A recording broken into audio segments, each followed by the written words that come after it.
Next, I'd like to welcome Chief Information Officer for the City of Dublin, Doug McCullough.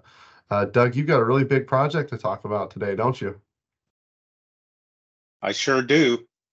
I'm going to talk about fiber to the home. I hope that my voice and my picture are aligned, but I'm using my best audio and my best camera, and they're on two different devices. So I hope we're close to the mark there. Good morning, everybody. I share Robert's joy in seeing old friends and seeing intelligent community forum believers or practitioners or newbies having this conversation. It's a pleasure. It's one of the parts of my job in existence that I really, really enjoy, and I hope you guys all do as well. I would love to speak to you this morning really from the perspective of other communities. We don't often get the chance to talk to each other like this.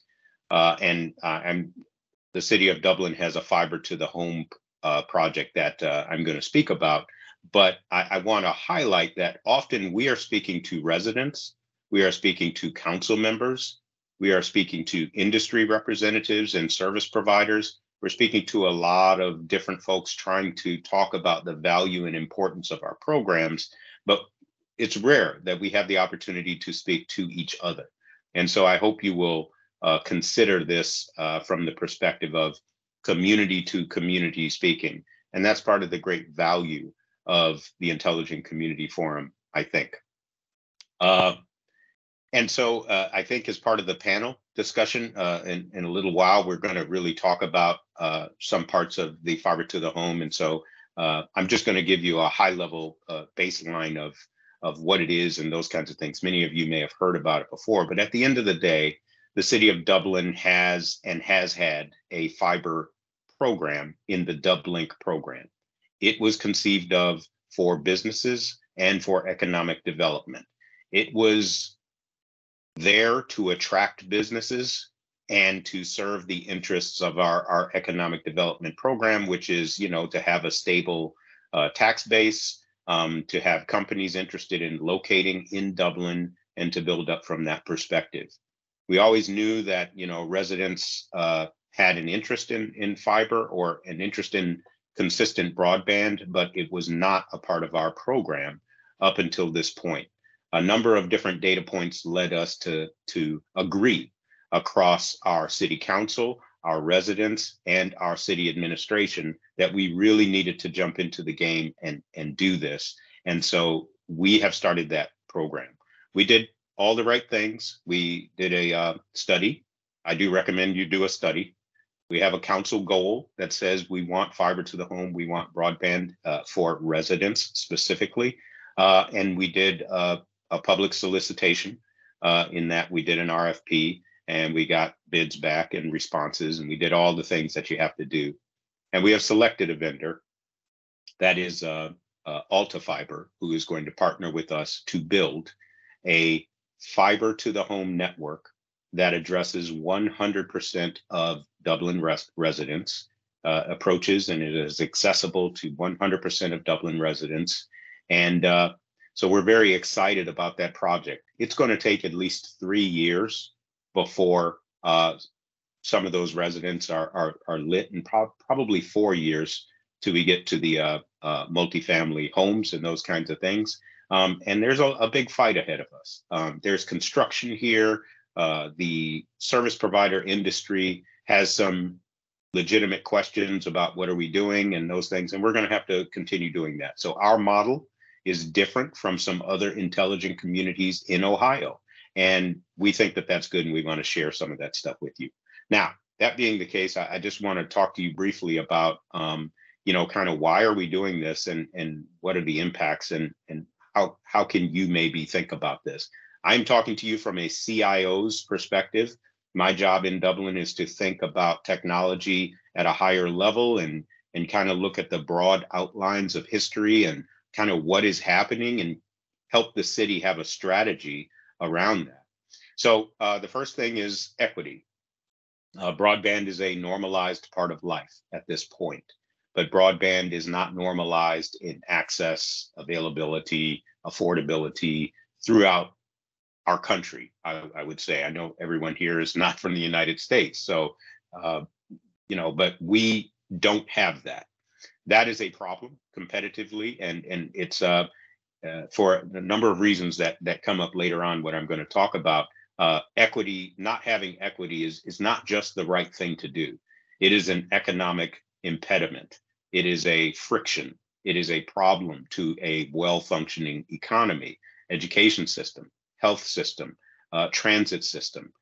Other things don't work when you don't have good equity throughout. And, in our country, we have some levels of resources and services at one level and others at a different level. And that becomes more apparent. It certainly became more apparent during the global pandemic when we learned that every community is dealing with inequity, every single community in the world. And so we've learned that lesson, and that's a big part of why this is important and part of an argument you may be able to make. Next item is work. People are earning a living from home and from elsewhere. People are learning from home, and people are developing skills from home. I think a world that many of us came from was that school was school, work was work, and home was home. And you went home and you cooked your dinner and you hugged your family and you spent time maybe reading a book, but you certainly didn't work. And now we have work from anywhere. We have return to office. We have co-working spaces. We have boot camps and skills development programs from home. You can go to college. You can attend Stanford University lectures from home. The point is that you can do almost anything from anywhere, or some people can. Not being able to work from home is a disadvantage for a community. And we may not think that we are being measured on the capacity to work from home, but we are. And so the measurement lags the reality. People are looking at our communities and making the decision whether to locate there. And we have a system that is designed for businesses to locate there, not for people. But in the future, the race will be for people and for their regard for our communities. Beyond that, we also learned during the global pandemic that people had the capacity to work from home, and if they did not, they began to look at the community and say, perhaps this is not the place for me. And if they did have the ability to work from home, and if it was ubiquitous, then people began to say, maybe I should move to Dublin because Dublin has fiber to the home. And that's a narrative that you want to get in front of, so the capacity for people to work is one of the key items here. Next item is value, the value to a community. And here I'll just mention home value, just base things, the value of a neighborhood and a home or a subdivision.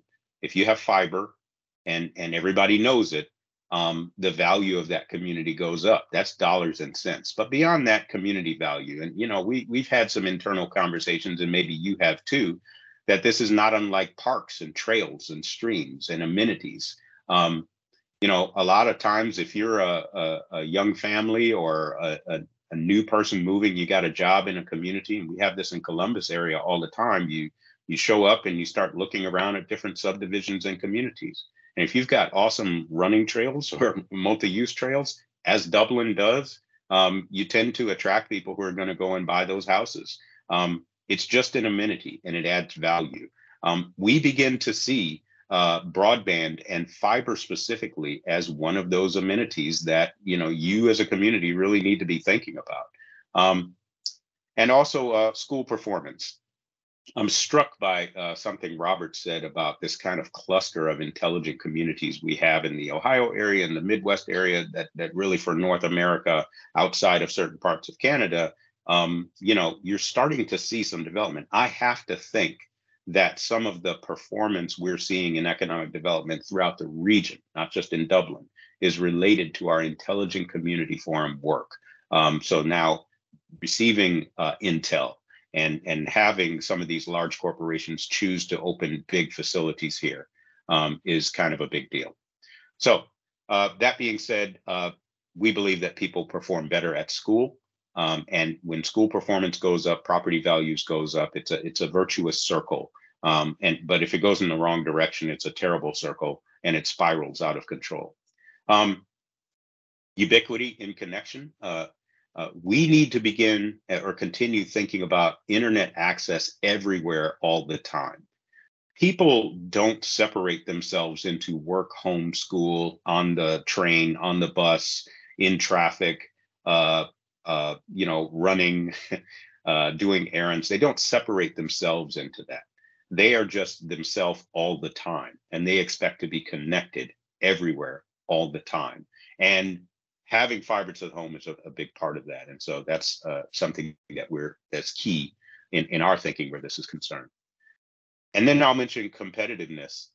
And with that, we as a community are talking about global competitiveness. If you are in the intelligent community movement, you are competing with communities around the world, not communities in Ohio, not communities in New York or Alabama, around the globe, the entire world. And they are competing for your work from anywhere, for your, we are competing against each other. And I think hopefully that will smooth out a bit and we will coordinate with each other. But I think of places like Tallinn, Estonia, or other intelligent communities, any of the top sevens from the last 5 or 10 years. But I just, Tallinn always comes up in my mind because they are killing it and have been killing it for a long, long time. And you think about a place like that, how are you going to compete against them without ubiquitous 100% fiber to the home or premises broadband? And so we've got to be looking at other intelligent communities and learning from them. And that global competitiveness is critical where that's concerned. Fiber to the home addresses inefficiencies and friction. Where you have huge competition, choice, and quality of service in some places and minimal in others. That's just inefficient. Many of us are big believers in market economics and saying, hey, the market is going to add efficiency because where there is demand, you will have supply that will come there and you will have profitability and those folks will come in and do that. That does not always work that smoothly.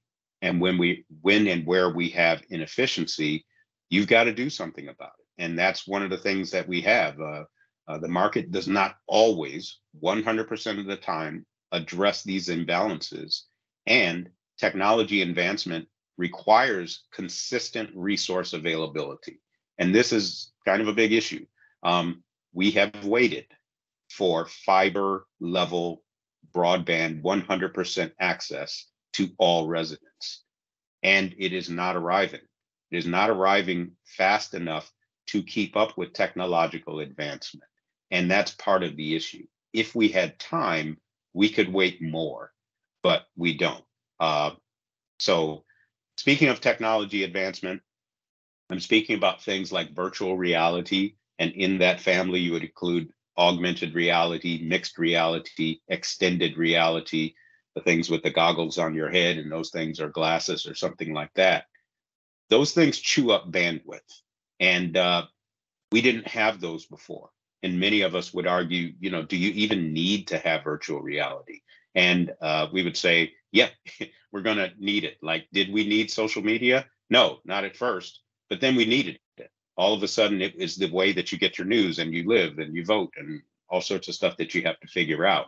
And so we think that technology advancement is a part of our lives, whether we want it to be or not. Artificial intelligence is here. It's not coming, it's here. And then I'm looking at things like quantum computing and telehealth, blockchain, and the metaverse. We don't get to slow these things down and say, well, we don't want that in our neighborhood. It's a part of school. It's a part of work. It's a part of our lives. And so these are advancements that we must make resources available for our residents, or we will more quickly get left behind. And I don't want to just be telling scary stories here and all the time and everything. It's a positive story here. But the point here is that technological advancement moves on its own pace. And we can make laws and decisions and rules that we don't want that over here, and they're going to do it overseas, or they're going to do it in another region of your country. You can't stop technological advancement, but what you can do is prepare for it. And many of these things are very good for our community, and we want them. So the question then becomes, knowing that this advancement is coming in 5 and 10 years, what will the infrastructure need to be in order for us to survive the wave of really amazing changes? These are going to cause workforce changes, economic changes, and those kinds of things. What do we want our communities to be able to weather as that storm comes along? We cannot have critical infrastructure undefined or uncoordinated. We have to think about these things. And I mention this because when we talk to service providers and they say, it's just internet service and nobody needs more than 100 meg right now, and when they need it, we'll provide it. And yeah, that's not good enough. We need a plan, right? For most of us talking here, we are governments. We need a plan. If you knew flooding was coming and you didn't prepare for flooding, shame on you. If you knew technological flooding is coming and you don't prepare for it, shame on us. We know it's coming, and so we need a plan. So what I'm speaking to you about here is part of a CIO's perspective on the value and importance of a fiber to the home program. That is the why from my perspective. I don't represent every point of view in the city of Dublin. If Dublin asked me as the CIO to, kind of speak to this, what do you think? This is how I advise our city council. This is how I advise our residents when we have conversations about this. I'm thinking about it from that perspective. And when we all think about it from that perspective, I think we won't be slowed down into thinking of a broadband, fiber-based broadband program in our communities as optional, as perhaps unnecessary, as being impatient or something like that. Not the case. But we have to have these kind of concepts solid as we're having conversations with all parties. And this is a conversation I would love to continue having with the service provider industry, because let's be honest about what's coming, what we need, and what the best solutions are. And can our market participants fix this without coordination from local communities, certainly intelligent communities? I don't think so. And that's our stance. And that's what I have for now, Kirby. I'll hand it right back over to you. Thank you. Well, Doug, thank you so much. Two things I really wanted to touch on before we move on to our next speaker that I thought you said brilliantly. First and foremost is the value proposition of adding the fiber connectivity of a home to its home value, right? That is an investment that can be seen on the side of government, but also residents as well. I mean, it's a strategic asset in the value of your home. And I think that's an incredibly valuable proposition for fiber deployment moving forward. And then also, you mentioned competition around the world, right? We're no longer competing within just our regions. We're competing with everybody around the world. And every business has the opportunity to do that, whether it's an advanced manufacturing operation or it's a mom and pop shop. You have an entire global market at the access of your fingertips. So it really speaks to the value of fiber and the value of this project. Thank you for sharing those perspectives with us. Yeah, and Kirby, can I add in there to that global Absolutely. competition? Absolutely. As a region, and now beginning to think as an intelligent state, it was in our past to be competing with our neighbors from Hilliard, from Westerville, from Columbus. Now we are seeing we are competing against Tallinn, Estonia. We are competing against, Gold Coast in Australia. We are competing against Toronto, and not in an unfriendly kind of a way, but we need to work together as a state and as a region. So just throwing that out there again. So thank you for those comments. Absolutely. As much as local economic development officials hate it, economics is regional, right? So there's definitely some sort of competition there on a regional aspect between neighboring cities, but I mean, realistically, the rubber hits the road in region to region comparison. So thank you for that. Appreciate it, Doug.